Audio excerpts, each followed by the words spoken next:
Dans le détroit d'Ormuz, où la guerre semble avoir repris entre l'Iran et les États-Unis. Alors, chaque partie s'accuse d'avoir débuté le premier. Il y a quelques instants, un pétrolier a été la cible de projectiles non identifiés. Les gardiens de la révolution ont ciblé les infrastructures militaires américaines dans la région. Alors pourquoi ce regain de tension alors qu'on a vu quand même malgré tout que ces derniers jours c'était relativement plus calme avec ce cessez-le-feu? Eh bien tout simplement parce que jeudi, un navire de commerce qui traversait le détroit d'Ormuz a été la cible d'attaques iraniennes. Et ça n'a pas du tout plu aux États-Unis et notamment à Donald Trump qui parlait d'une violation stupide du cessez-le-feu.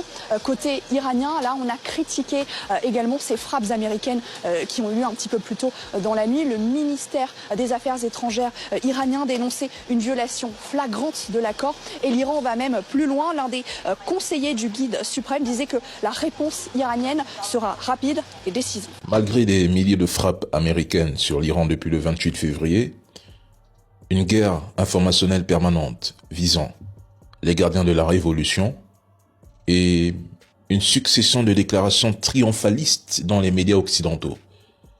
Le pouvoir iranien n'a pas été renversé.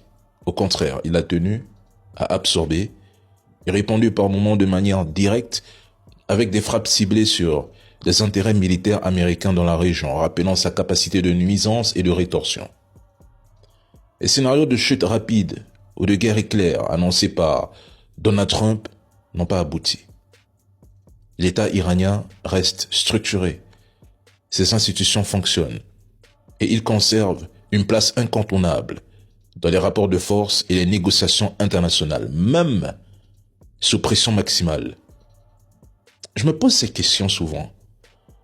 Comment Trump a pu envisager la capitulation d'un pays comme l'Iran, doté d'une longue histoire impériale, d'une identité nationale très solide et d'un État fortement centralisé où l'idéologie politique est profondément intégrée au pouvoir? Le système idéologique valorise la notion de martyr.